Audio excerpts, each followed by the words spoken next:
Welcome to the Driven to Succeed Real Estate Podcast. And today I have a special guest in Tamba from SEJI Realty. And I wanted to welcome to the show. I'm their host, Brandon Olson. And Tom and I have been working together now for about 4 years, right, Tom? Yes. Yes, and we've had some great transactions. I love working with a lot of your people. You do work with a lot of first-time home buyers, Sure, don't you, right? Sure, yeah. Yeah, and some of the, the day of closing, a lot of your people are just so happy to be in, getting their first home, and it's amazing. It really does that. It's one of the things that's kind of made this job, where it can be super stressful, be the most rewarding part of the job. It's not just a paycheck anymore sometimes, right? Definitely. Yep. And then Tom, you not only, SEJI Realty is your own brokerage, right? Sure. You also have a tax service, Yeah. right? Yeah. Actually, I started with taxes and then with yes. And then you went into, and it was a natural progression, right? Definitely. Sure. Yeah. So I mean, you get to help people on both sides, and you're super busy in that spring market, aren't you? You know that taxes start and it's like this big rush and other stuff. So, but it's a great progression though, because from taxes I go right into real estate. Right. And I've gotten emails from you at 1:00 in the morning, and then then we're talking at 8 a.m. too. So I know you're burning the midnight oil and getting to run around and so forth. Okay. And Tom, so you started with taxes, and then you got into real estate. Was it just having that extra, a lot of times we talk about having these different lines of income, right? Mm-hmm. Was it about kind of having that, or was it just, helping more in your community as well? Well, my background, I went to school to do accounting, so Right. I got these degrees in accounting. So I had thought that was what I really wanted to do.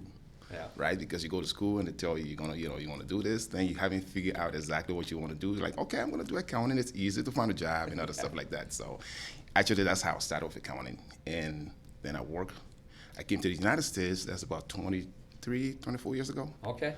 So I started all with accounting, working with these different firms and other stuff. But I've always had that spirit of entrepreneurship. Right. I wanted to be self-employed, so.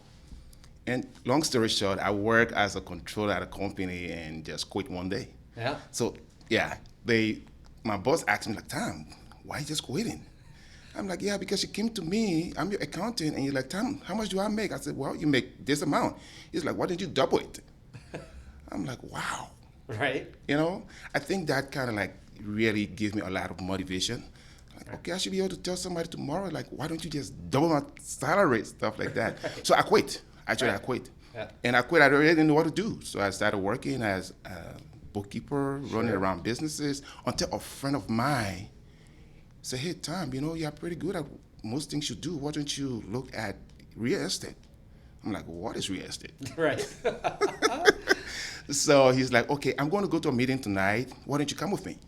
So I went with him, and he had all these motivational speakers showing all these big checks. I really didn't understand what real estate was. So actually, I started with mortgage. Yeah. Yeah, Oh, you did? Yeah. I didn't even know that. I started with mortgages. Yeah. Actually, I was a mortgage broker. Yeah. But then when things went a little, sideways, Right. and we transitioned into real estate, and Sure. ever since then, yes, I went with the motivation of making money. Right. But then I got to realize that it's more than just making money. Right. It's helping people. It's working with people who are making the biggest financial decision, almost what may be the biggest financial decision in life. Correct. And not just that, but also the fact that what we do in real estate going to be part of who they become tomorrow. Right. Because they raise their families. Right. They raise everything about their lives in a particular place. And, it's just great that you're a part of that process. Right. So for me, that's the motivation. That's how I got into real estate.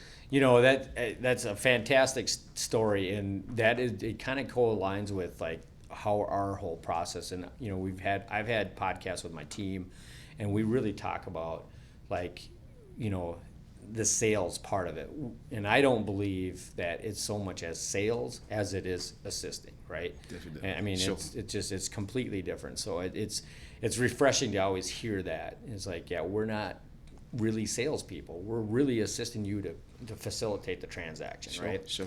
But we have the experience because there's so much involved in real estate. And it's amazing, like the people that want to go out and buy their own homes. And if you've done it and you've been through it and if you have some help, it can happen. But there is so much that comes. This firsthand, like septic systems, wells, issues with the house and foundation and all this stuff that comes up.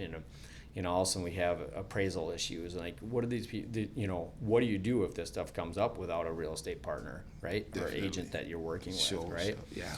So it is pretty refreshing because it's we've been working so well and close together, and to hear a little bit more of your background. And I think at one time you did mention that you're a mortgage broker. Now that I think about it, but it's it is what it is. And I have ultimate respect for you and how you work with your clients.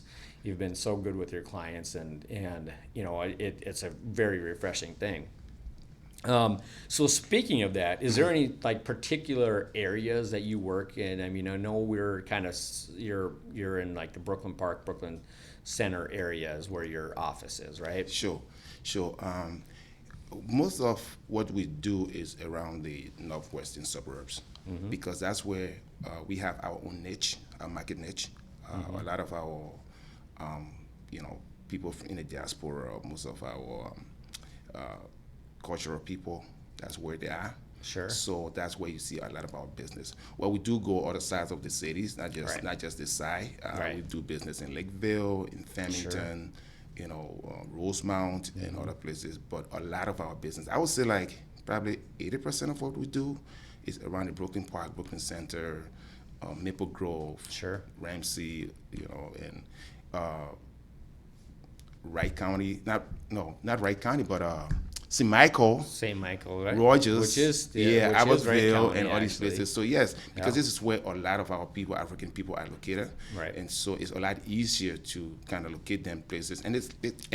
their workplaces are just right around. Right. So a lot of our business has been within these areas. Yes, definitely. Yeah. One thing with our people, and you've known me, and this, I like when you said that we are not just salespeople. We are not salespeople.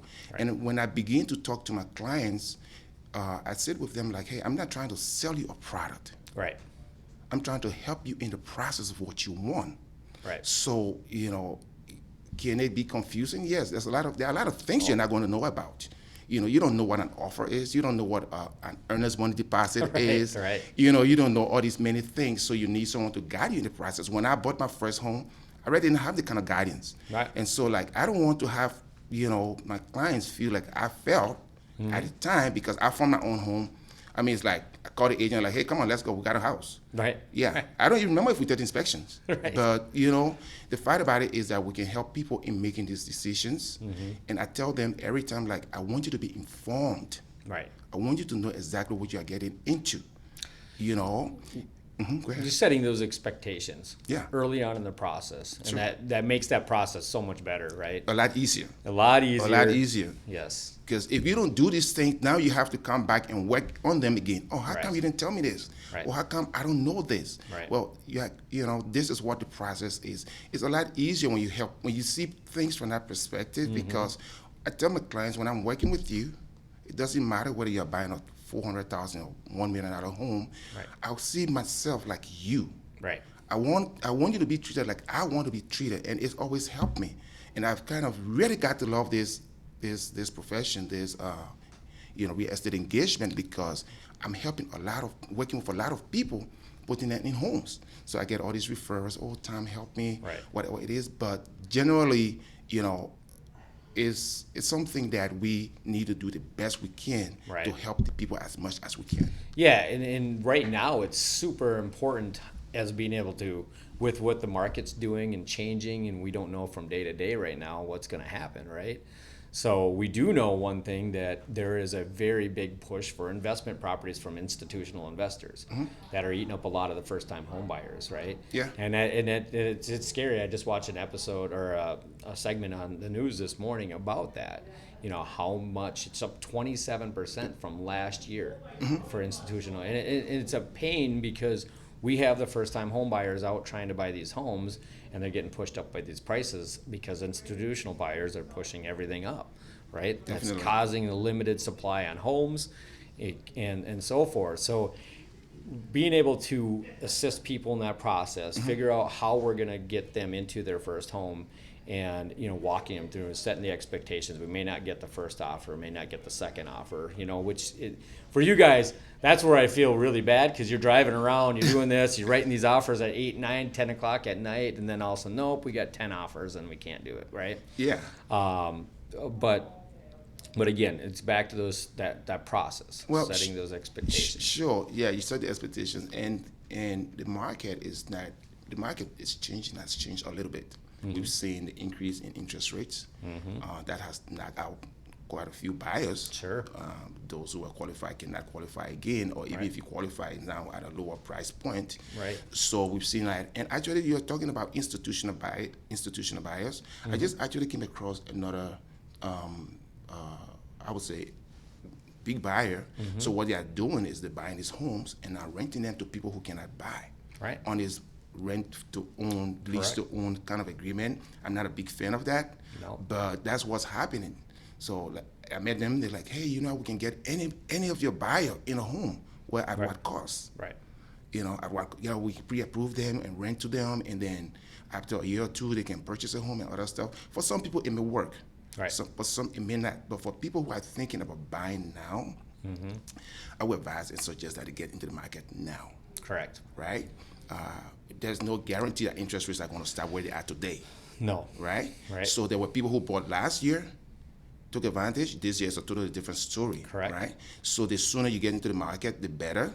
The better you know where you stand with your credit. I tell everybody, let's check the credit. Let's know the credit. Right. Oh, I'm not yet ready. I'm going to be buying next year. Yeah, let's check now. Let's start now. Let's start now, because there are those things that may take 3 months, 6 months to get corrected. Because you can't tell, you don't know what's on your credit. If you have a great credit, that's even better. Now you get more guidance on how to keep that credit looking great till you get ready to buy. 100%. I mean, I like the people that come to me 6 months or 12 months early, because then we can look at things. If we need to know, we either like, hey, if we can plan for this much down, or if we know we got to do this with credit to get there, versus trying to do it in that last, oh wait, we get our lease is up in 3 months and we got 30 days to fix our credit. Well, it's a challenge, right? And then it's a challenge to, we got to put our 60-day notice in.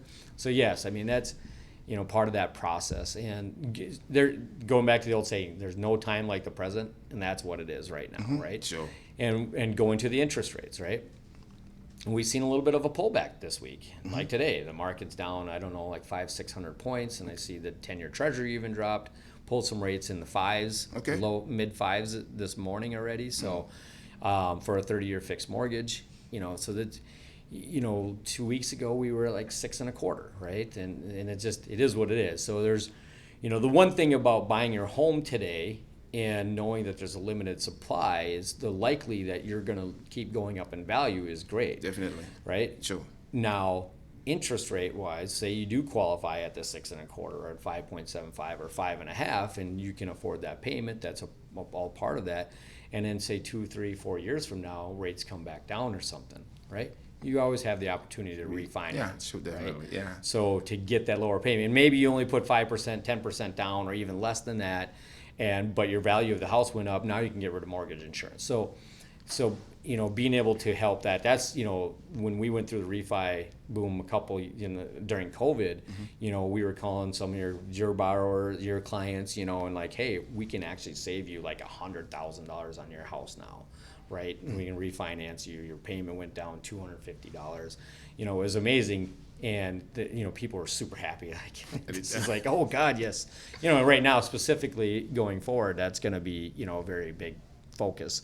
Now, will the rates ever come back down to what COVID is? Probably very unlikely. But if they come down even in the low 5s or 4s, a lot of these people in the last 6 months are going to be refinancing. Definitely. Right. Well, when I bought my house at the time, it was at 7%. Right. My first house was 6.8. Yeah, at 7%, and I know we've enjoyed a good time with the lower rates, Right. but as the market stabilizes, rates are definitely going to go up. So I mean, and I use the same lines, and I tell my buyers like, hey, if even you're buying today, if rates go down tomorrow, you can refinance. There's nothing that stops you. Minnesota has no prepayment penalty, right? Correct.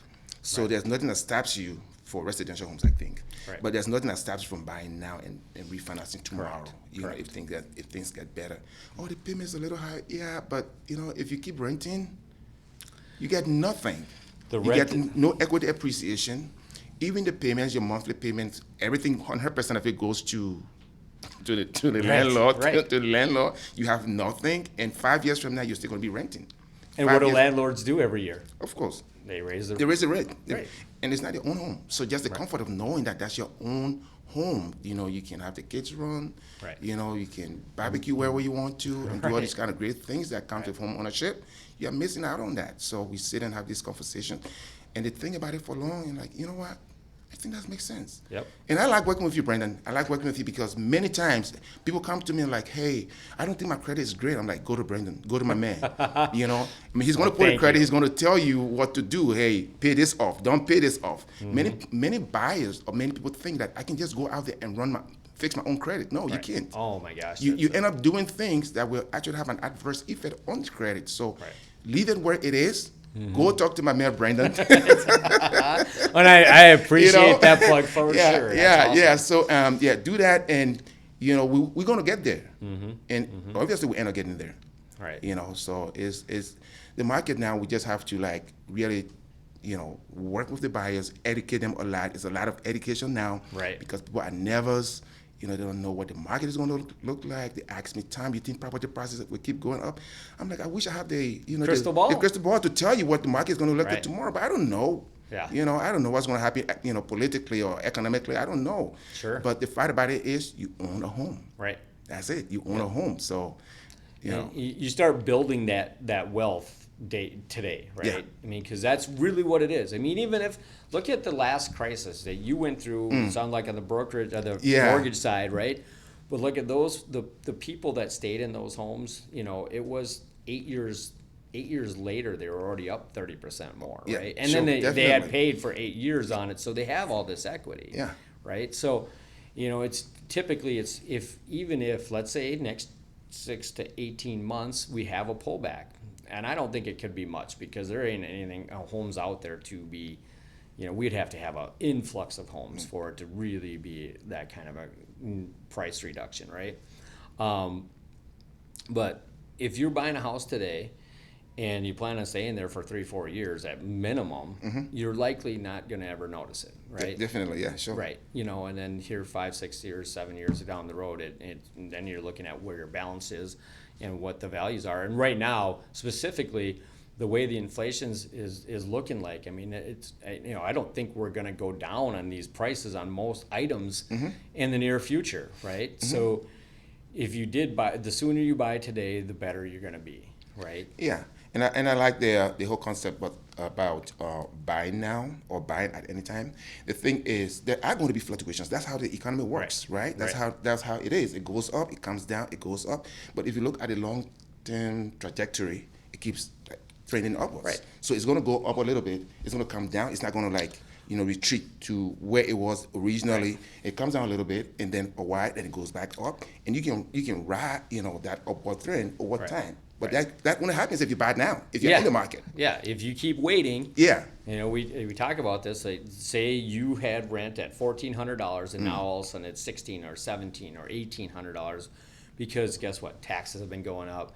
The cost of repairs are going up. So landlords are charging more, and all of a sudden you're paying this. Next thing you know, you got $2,000 a month in rent, right, for a 2-bedroom place Yeah. or a 3-bedroom house or whatever, and you're giving $24,000 a year away. And you pay extra for garage too. Yeah, exactly. That's not even called the garage. Anyway, that's where our current market is, and this is why you have such a good, process with your clients and educating them and so forth. And that's what I love about working with you. They are well educated when it comes into this. Then it's my job to do the mortgage side. So we work very well together in that aspect. One of the things that we wanted to say is, I know you have a bunch of stories, but do you have like a favorite story? If you work as a realtor, you're gonna have stories like every day. Right? You're gonna have stories every day, and sometimes it's like, which one sticks more? Right. But right in the peak of this really crazy market, like 2 years ago, I've I've had all sorts of clients, right? But I have these clients who call on me from the referral, and so they're like, "Hey, Tom, we're trying to get in a house. We are renting. We don't like this place anymore. We, want to move." So I usually start with, "Okay, that's fine. What's your timeline, right? How much time are we working with here? Is it 6 months? Is it 3 months? When is your lease expiring, right? Because I want to make sure that we can do we can conduct this transition in a way that doesn't, as seamless, right? That doesn't give you any difficulty or anything." So just like, "Well, we're like 4 months away from the expiration of the lease." I said, "Okay, with the market right now, 4 months away is not a lot, Right. but let's see if we can start like right away." We actually work for another lender, not you. Yep. So we got into it. We started looking for homes. They got pre-approved. We had to do a lot of income, twisting incomes here and there. Well, they finally got pre-approved, and then we got in the market. The market is crazy. We went all over Minnesota. I mean, they were at a point where like, "I don't care what I live, find me a house. I need to get out." Yeah. Well, every house we put an offer on, oh yeah, we got like 27 offers. We got like, Right. 15 offers. And are you going to waive inspection? Are you going to, cover appraisal gap and all this other stuff? Well, they were getting so nervous because time was getting, and they had to give up the lease, right? They didn't Right. re-sign. Right. And so they were so nervous, and every morning they would call me early in the morning. "Tom, do you have any more house we can see?" And this mother and her two children, right? An elderly lady, but with her two children, and they really didn't know where to go. Long matter short, she said, "Okay, Tom, this is what's going to happen. If we don't find a house, we're tired. We've seen over like 50 plus homes. We've put in over 20 plus offers. Oh We my got gosh. nothing. Just like, if we don't find a house today, whatever happens is it. I'm not doing this anymore." Right. Right? So I'm like, "Okay, I know you're frustrated, Right. but let's try again." And then we went and saw this one home. I am not kidding. This home had, and it was one of those homes you don't even think you're gonna get after you've fought too much, you Right. fought a lot. Right. You've done everything. This house had 57 offers on it. Oh my God. When we went to see this house, it was like they were having a party. Like cars were just lined up. Sure. So we went in, beautiful house. They really, really liked the house. And it's like, "Okay, let's try again." Right. And we put an offer, and it was not like pretty. It's not one of those crazy offers Sure. because it's just like, I'm just going to send it in. Right. And then, the next day, the agent called me, "Hey, Tom." I'm like, "Yeah." And that's one of the best calls you want to hear. Just like, "Tom," you're like, "Yeah, we saw your offer. We really like your offer. Straight and clean, nothing crazy and all that stuff." And of course, if you are competing on a house that is $300,000, Right. and you thought, you send an offer like, "I'm going to get $375,000, that's not realistic. No. Most realtors are not going to see that to be realistic because they know that house may not appraise for 375. So we just did what we could do. Finally, they called me like, "Hey, we like your offer. We want to work with you." Awesome. I called these folks and I told them, they never believe it. Agent said, "We have 57 offers on this house. Your offer was 58 offer." Oh, jeez. Yeah. And I called them and they cried so much. And I just had a feeling of like, this is why we do this. You help people, especially where they need it most. Well, and these other 20 offers that you had put in, now here's the perfect house, right? Yeah. So there's And- that scenario where and it's always it's not. a beautiful house. Right. Now they call me every time, come over for barbecue. Oh, that's They've sent me awesome. 4 referrals. They're like, "Tom, you're part of our family." Yep. And these are the kind of rewards I look for. And You know? yeah, I mean, and that really goes to show, a lot of times real estate people or real estate agents, I should say, get a lot of guff for, oh, they get paid too much money. Well, Yeah. how much did you go out with them, right? How many hours did Oh. you put into this, right? And then they forget about all the marketing expenses and all the other, it's a business. So as a business, when you take it in, you have all these other expenses too. But anyway, that it really goes to show that the dedication you have with your clients and like that ability to, and then feel like how that all portrays in the end, right? And now you're getting invited to barbecues. That's fantastic. Well, anyway, Tom, I really appreciate you coming on the show and sharing your experiences. And for all of our followers and our guests out there, please reach out to Tom if you have any questions. He's a great Northwest metro area, Twin Cities market. But like and subscribe. And again, I want to thank you, Tom, for coming in. Thanks, I Brandon. appreciate it very much. Thanks for inviting me. And anytime, give me a call. We work together pretty good. So Yes. I appreciate you giving me the opportunity to reach out to you and talk, participate in this podcast. Awesome. All right. Thank you, Tom. Thank you very much.